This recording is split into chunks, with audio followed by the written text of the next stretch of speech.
Hello,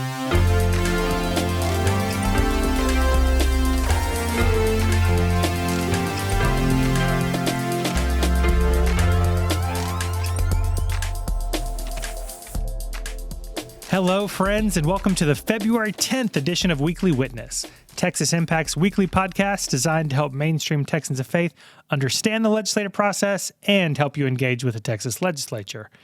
My name is Scott Atnip, your host and Texas Impact's Director of Public Witness, and this week I had a chance to talk with a United Methodist Bishop who grew up and served in South Texas before spending time as a bishop in the Great Plains. But I know Texans are excited to welcome Bishop Ruben Saenz Jr. back to Texas, where he will be serving in the North and Central Texas conferences of the United Methodist Church. This conversation came soon after he addressed the United Women in Faith legislative event by video. And I'm still excited about the work the UW Faith did in Austin, which is a perfect segue to remind you that Texas Impact's Interfaith Advocacy Days will be in Austin February 19th through 21st. Registration is live at texasimpact.org. And y'all, this will be a great opportunity to celebrate Texas Impact's 50th anniversary, hear some incredible speakers, learn about what's happening at the Capitol, and receive training to make Capitol visits on that Tuesday. Y'all, these 140 days of the Texas legislative session will be intense, and it is important that Texans of faith are engaged and standing witness to the work that is done on your behalf. We will have opportunities to advocate for issues that we care about, but we also have to position ourselves to tell the story of what happens at the Capitol so our communities back home understand what's being done in our name. So I hope you'll join us for Interfaith Advocacy Days, and I hope you invite a friend. I also hope that you'll register for one of Texas Impact's teams on our website. You'll have a chance to join with other advocates in your community or join one of our issue-specific teams. I've also been asked if Josh will be giving legislative updates this session, and fun fact, he is. Josh is joining the legislative engagement groups Mondays at noon for a weekly update, so make sure to join that group if you are missing that content. That will also give you an opportunity to connect with other Texans of faith in your area. So with that, I know you're excited for our conversation this week, so I hope you enjoy this episode with Bishop Ruben Saenz Jr.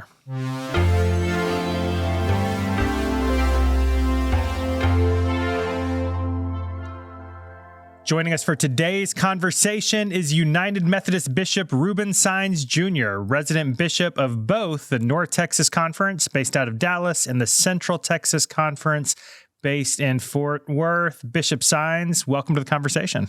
Thanks, Scott. It's great to be here. I will say, but before we jump in, you must have hit the ground running once you started in both annual conferences January 1st, because my social media feed was full last week of clergy who are posting about your first joint clergy gathering for both North and Central Texas. So I guess, first off, how's it going so far? You've been in the role for about a month. Yeah, and it feels like 6 months, actually. So there's a lot of ground to cover. And as soon as I knew I was going to be assigned to this area, I coordinated a joint clergy gathering so that clergy could start to know each other, build relationships. Many of them already knew each other from seminary or from other work. And so it was a great time. I think getting together, the clergy saw an incredible opportunity before us. And there was a sense of strength and unity of heart and spirit and an eagerness to move into the future with hope. And so it was exciting for me to see everyone there, and I'm sure that they were energized as well. So I'm looking forward to all that's ahead of us. I think in 1 month, we've laid some good groundwork that we're going to be building upon in the next year, and then, of course, in the years to come. Well, I love that talk about hope and energy, because for many of us in United Methodist world, that hasn't necessarily been what we've been feeling over the course of the last year.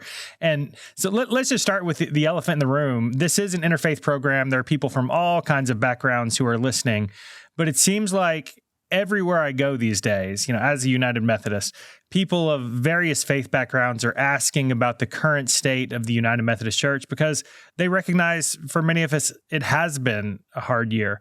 But I had a chance to hear you speak at the South Central Jurisdictional Conference, which for those outside of United Methodist world, that's a conference covering United Methodist churches and annual conferences in the 8 states in the South Central part of the United States. But you gave the Episcopal address at that conference, And for me and for many of us, that address gave me great hope for the future of the denomination. So I wonder if you could just start out at the beginning of this conversation today, offering some thoughts on where you think the United Methodist Church is and where we're going. I think the United Methodist Church is being consumed by the present as a denomination. And so we've all been through a lot, and most recently, of course, COVID, the divisions in our country, and then the disaffiliation season that we're in. But one of the things that helped me as a bishop a couple years ago, it dawned on me, was that we were working to protect and preserve the church that we know and that we have been the products of, the church that we've been formed by. And I did an impact model vision casting exercise for the Great Plains. And when I presented the vision for the next 3 to 5 years, one of the cabinet members said, "This is exciting because this is what got me into ministry in 1990. Right. But it's not speaking to where we're headed." And at that point, I scrapped the project, and I asked one of the directors. I said, "I want you to set up some meetings with students in campus ministry and youth, and I want to hear from them, because ultimately, I started to recognize my role as building the scaffolding and laying the foundations for a way of being church that the future generations are going to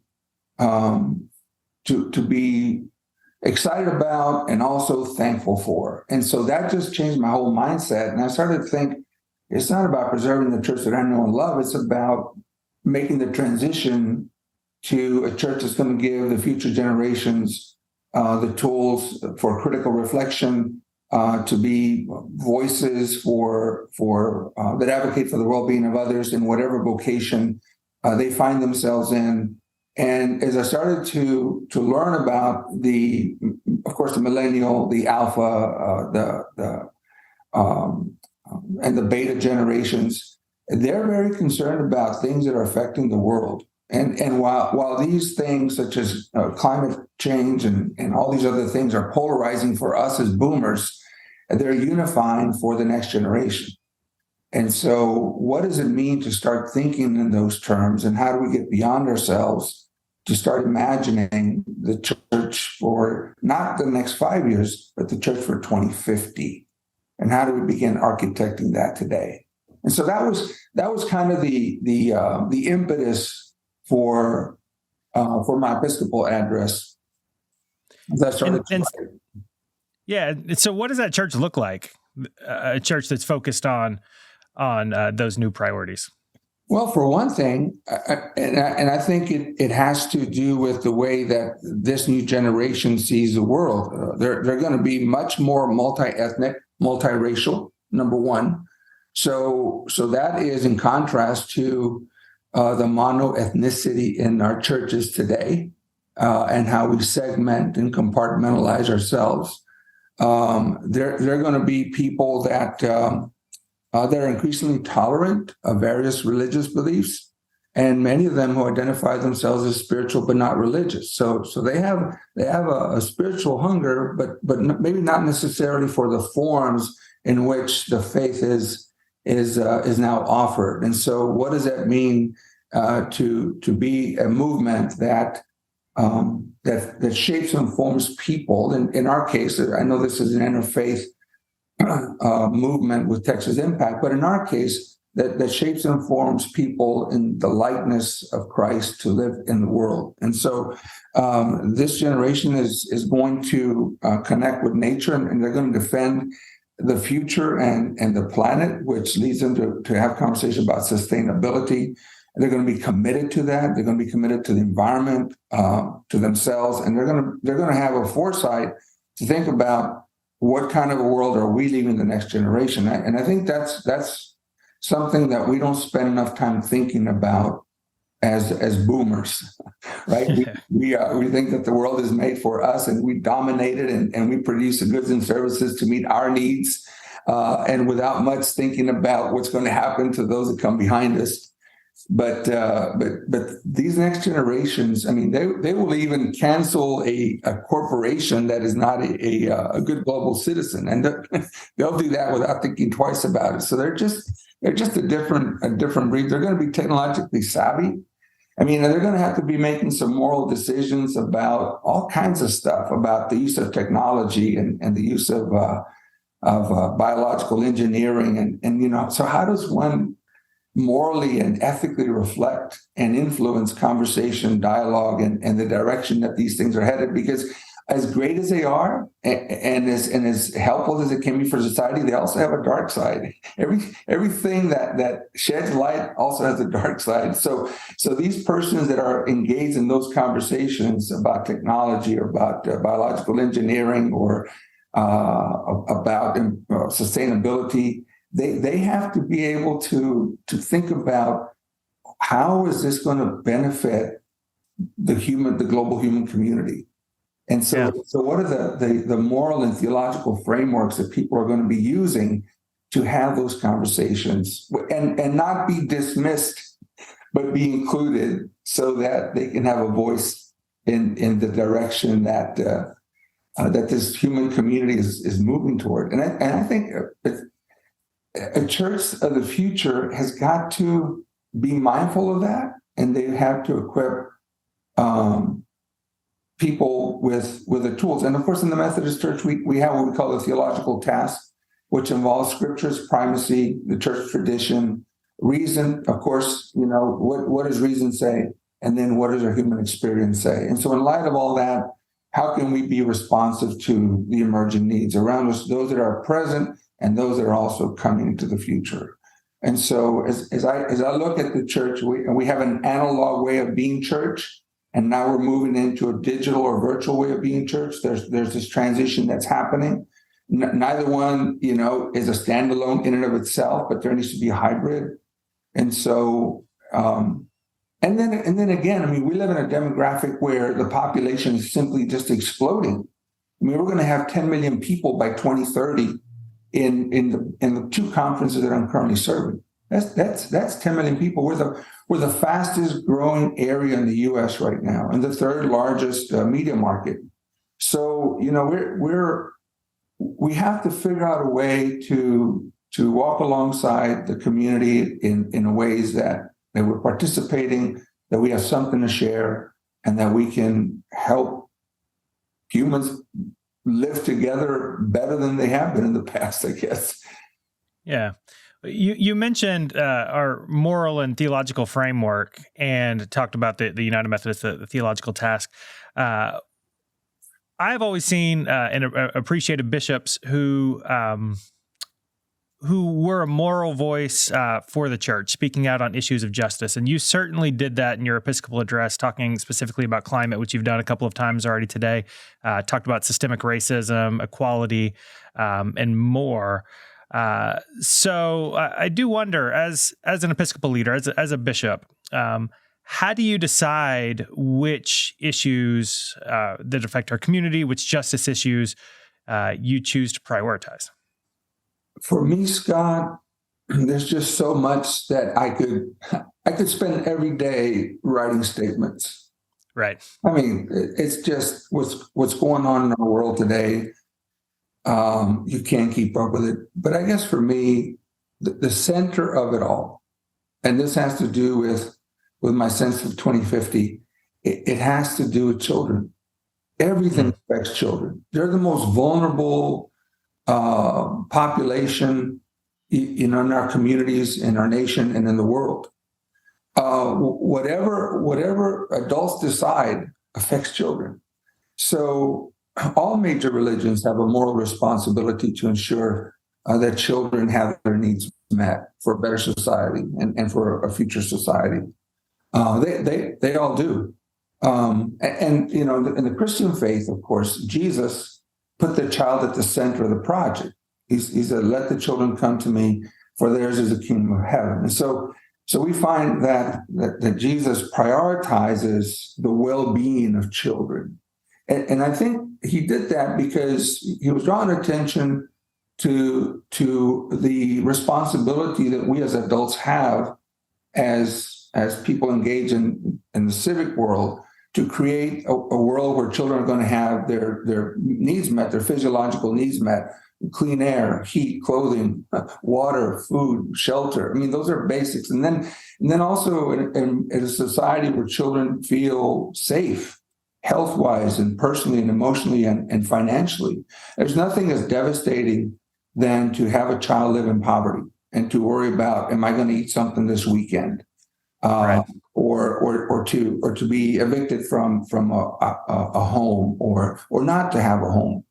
Children need to know that they're loved, that they belong, that they're accepted. And we see many children today who are not feeling a sense of belonging and acceptance. And we see how mental health is really becoming a very important reality, or in our society, but especially among children and youth. And so when children especially feel rejected, or that they don't have a place of belonging, it's a hard place to be at. Children need to have education. They need to have education for flourishing, not only for the now, but also so that they can lead others into flourishing in the future. And like I said, everything's about children. When there's violence in a school, or in a domestic violence or abuse, it affects children. So I have to. So even as I look at the immigration issue, for example, right, and what's happening in Texas, and I see that a lot of these children are coming by no initiative of their own; they're being brought, but yet they get entangled in all of the politics of it all, and have to go through so much. Many of them seeking asylum or economic opportunity, and even those that manage to make it here, to live under the shadow of fear of deportation. I mean, psychologists say that this really stunts a person's psychosocial development, and a child that grows up in that environment 10, 15, 20, 30 years from now, the adult that they're going to become is directly related to the experiences of children. And so how we treat children is going to be the kind of world we're going to inherit one day. And so, and this could go 100 different ways, but it ultimately comes back to the children impacted. If a parent doesn't have health care, the children are impacted. If a parent is underemployed, unemployed, the children are impacted. So for me, I think I'm aligned with my understanding of the preferential care of God when I think about the well-being of children, and Right. to that end. A lot of our churches, I mean, our Methodist churches, for whatever they want to say about the Methodist Church has always been a champion for children, whether it was starting kindergartens in the 50s and 60s to help educate children and give them some values and some early educational advantages, whether it's establishment of universities or schools or orphanages. I mean, the United Methodist Church has always been at the forefront of seeking the welfare of children, because we want children to be literate so that they could have better economic opportunities and things like that. So, right. And even today, I mean, as we're in different countries, the United Methodist Church is very much engaged in ensuring that children are safe and that they're educated, that they're well fed, that they're housed, and they have all their basic needs. And then so. Yeah, it's certainly a worldwide priority. And to bring it back a little closer to home, I know you grew up in South Texas, and then were serving as a bishop in other states before now returning back to the great state of Texas. And as you probably remember, the Texas legislature meets for 140 days in regular session every other year. So this will be your first legislative session back in Texas. Is there anything you hope to see come out of Austin over the course of this 140-day regular session? Scott, you're going to have to forgive me here. I'm just recently getting into Texas and coming up to speed. All right. I know that, for example, in Kansas, we're working on payday loan reform and on expansion of Medicare. And those were two two big issues before the legislature. I know that Nebraska was working on the death penalty reform. So I'm just getting my feet situated here. I do know from what I've read in this last month is that voter rights are up, and there's debate about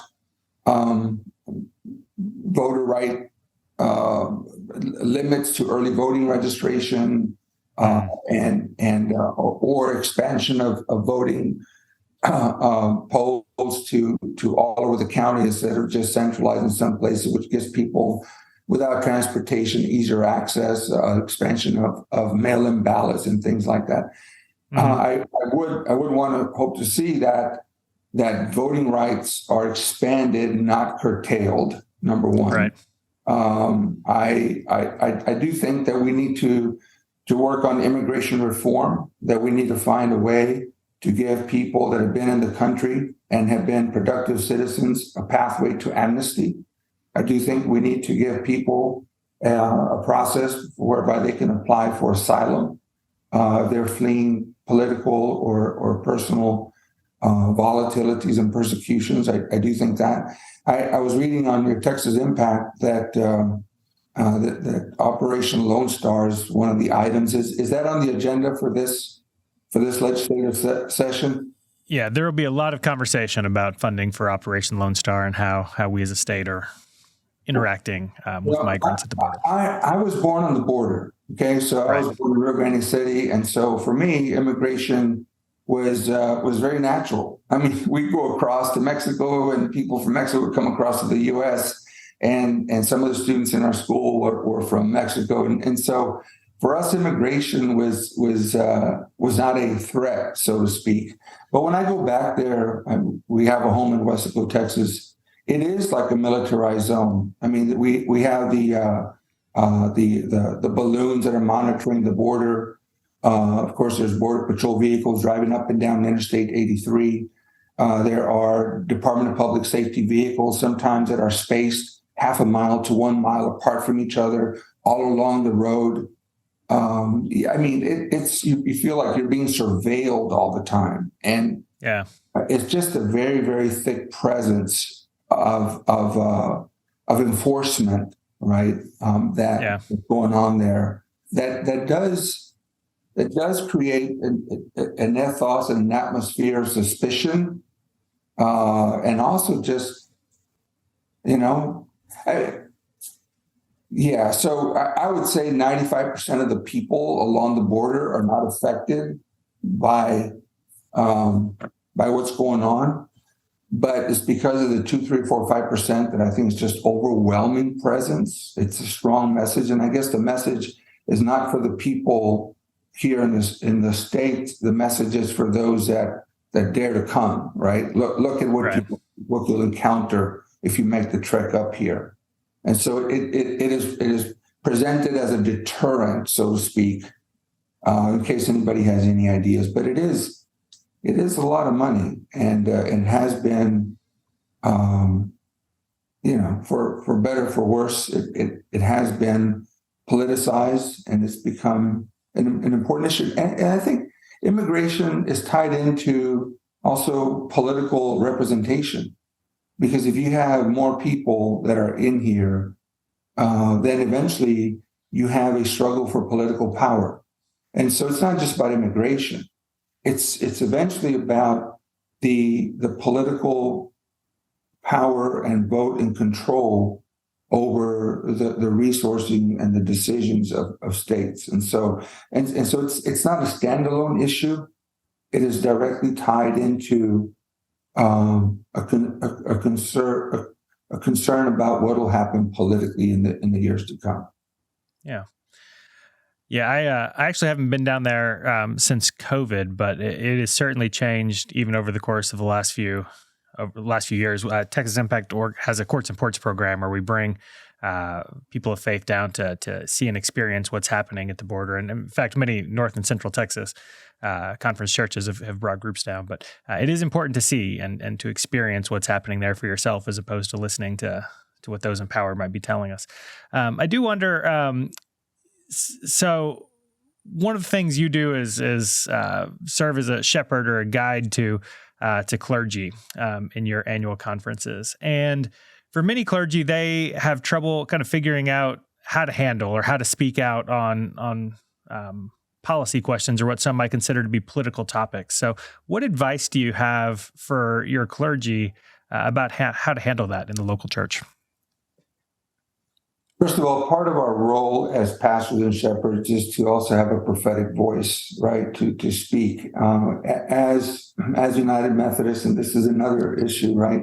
The congregation does not necessarily hire their pastor; they're sent, and they have some protections when they're sent, because they are to pastor the congregation, but also be able to speak about issues that are emerging.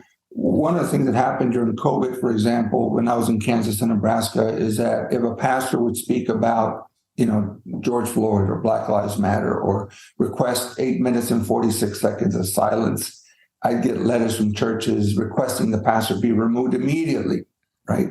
For saying stuff, or if a pastor would mention, white supremacy or white nationalism or racism in a sermon or statement, then that immediately would create calls. And it's one thing to have a prophetic voice. It's another thing to do it with wisdom and also with love. I mean, I think one of the first commandments is, let's speak the truth, but let's not speak the truth in a way that is going to destroy, but in a way that's going to build up, and always in love. And so I realize that clergy, and myself included, I mean, I always have to, whenever I write a statement, I always have to think about how's this going to be heard from people on all sides of the political spectrum, and how can I acknowledge that the different positions, but raises up to a transcendent level that unifies us around our faith instead of continues to divide us, right? And so I asked Dr. Leah Shade, who is an author of Preaching in the Purple Zone, to come and equip our clergy on how to do what she calls a sermon dialogue, sermon methodology. And the idea is that, people are blue, they're red, but not everybody's all blue or all red. Most people are purple. There's somewhere in the middle on some things. And so how do clergy talk about the issues that are affecting people's lives from a theological position without being divisive? And so Dr. Shade worked with our clergy. We used issue guides from the National Issues Forum Institute, sponsored by the Kettering Foundation. And the issue guide took an issue, say, food insecurity, policing, whatever it was, and they looked at the different ways that the ideological ways of looking at the issue, and then the third way, and then this issue guide was then used to talk about, okay, given these positions, where do we see ourselves? And what is going to be our response to this issue here? And then, of course, the issue was then supported by theological foundations and other things like that, so that people could critically reflect on the issue as opposed to just shutting down conversation. I think that's what's been happening over the past few years, is that fears have been inflamed, debate has been shut down, and there's been a control over how many people we can get to our side of the argument so that we can maintain control and power. And civil discourse has been lost. And I think that the church is a place where we can have a conversation about these issues. Because when I read scripture, and Jesus said, wherever two or three are gathered in my name, I shall be with them. And that statement is not a standalone, let's have a Bible study with three people. It's in Matthew 18 within the context of conflict, where Jesus says, if somebody offends you, go and talk to them. If they don't listen, take someone else. If they don't listen, bring it to the church. And then he says, wherever two or three are gathered in my name, I shall be there. And so that statement is given not in the statement of Bible study or worship. It's given within the context of conflict within the church. And so I think Christ is more present when we're having these important conversations that affect how we treat each other, how we stay in love with God, and how we live in a better way of being human in a very polarized and conflicted world. And if we can't have that as a people of faith, right? That say we're one in Christ, one baptism, one faith, one Lord. And we can't have that. And we can't depend upon the guidance of God to help us come to clarity about who God is calling us to be in this rapidly changing world. Then I know there's other groups that are doing it. And I applaud them for that. But I think another group that should be doing it should be our faith community. And I think that's a good word for our clergy and congregational leaders. As we close out today, our folks do love homework, love to figure out how to put this work into action. And we just wrapped up our United Women in Faith legislative event that you had a chance to address by video. And among your messages for that group, you said justice and mercy are more than an academic exercise. So as we close out today, I wonder if you could say more about that and what you hope people in the pews would do to engage in works of mercy and justice. Yeah.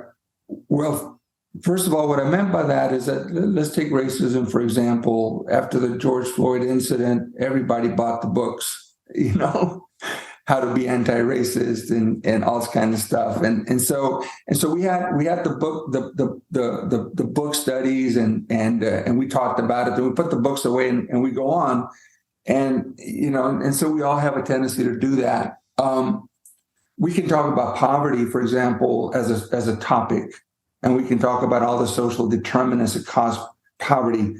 But when Jesus talked about the poor in Luke, he was talking about the concrete reality of poverty, not the subject of poverty. These were the poor people. Okay. And so we have a way of keeping it at the cognitive level instead of at the concrete level. And so when we talk about race, and so I do, Adam Kahane has been very helpful to me to help me frame how we do dialogue, how we do transformative scenario plans, how we are aware of the power we have and how we balance it with love so that love is not anemic, but power is not destructive, and how we engage others to dream of new realities. And one of the books that he writes is Collaborating with the Enemy. And at the back of the book, he has exercises. He says, look, there's going to come a time when you just have to collaborate with people that you actually do not agree with, but you have to do it for the common good. And at the end of the book, he's got some exercises on how we can go about building relationships with people that we normally don't listen to or want to talk to or want to hear. And so I think one of the concrete ways is we got to get out of our bubbles, our echo chambers, and listen to things that we might not agree with, read things that oppose our views. Be open to learning and not just shut down and think that we have it all figured out and know everything. One of the things that I know about the work of justice is that it is a practice. And some people are ready to, go on demonstrations and come out and things like that. Others are not.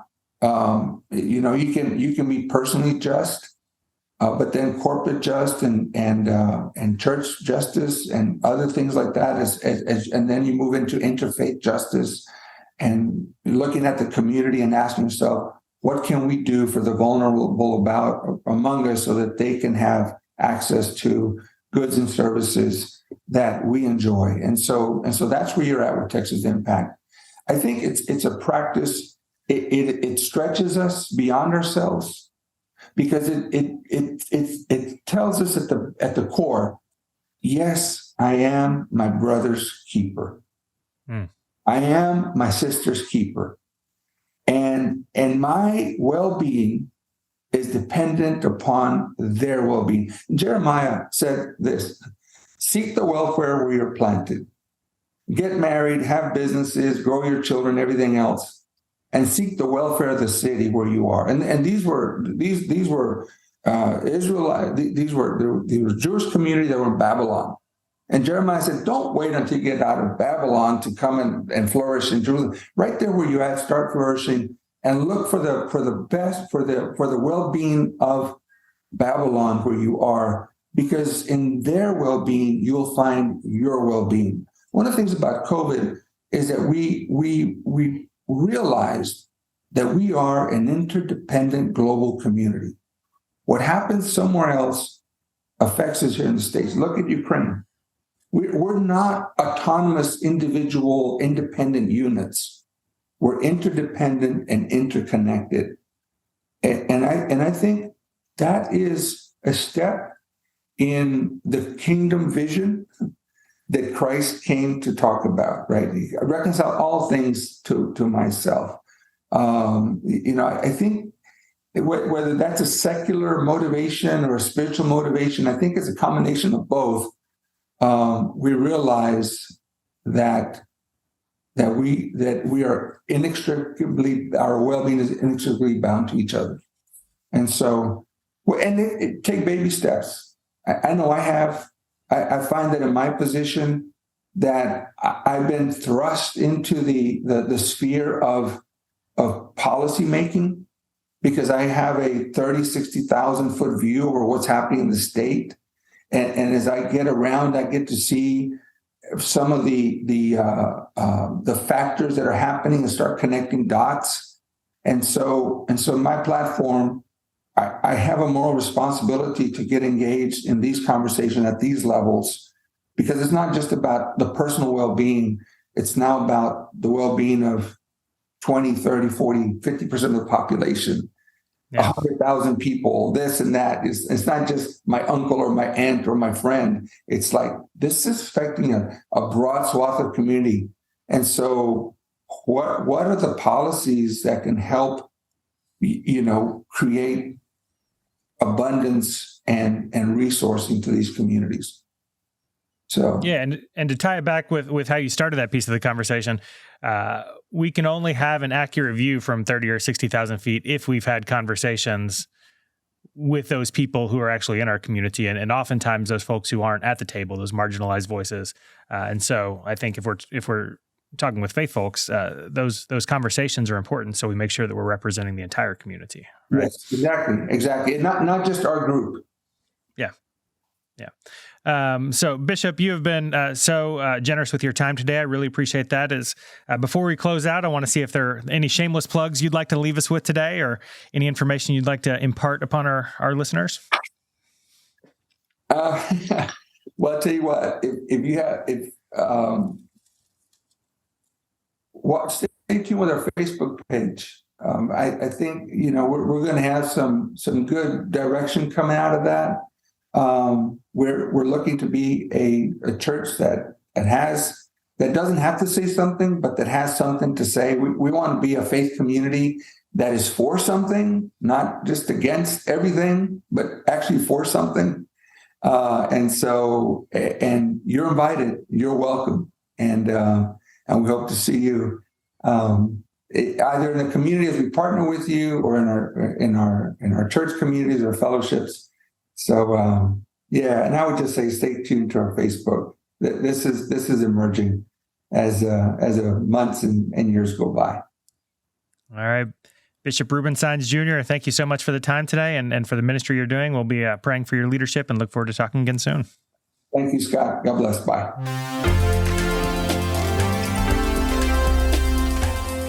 I'd like to thank Bishop Saenz for the conversation, and thank you for tuning in.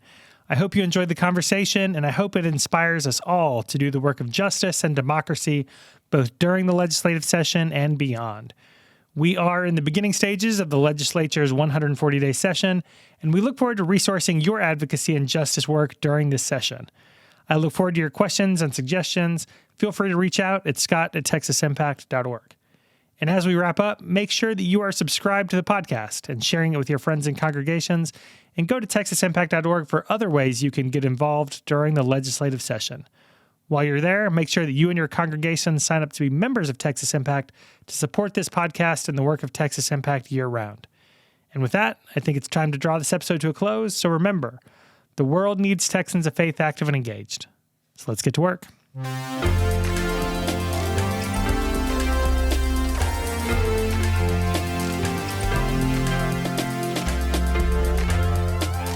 Weekly Witness is hosted by Scott Atnett, engineered and produced by David Fasalo.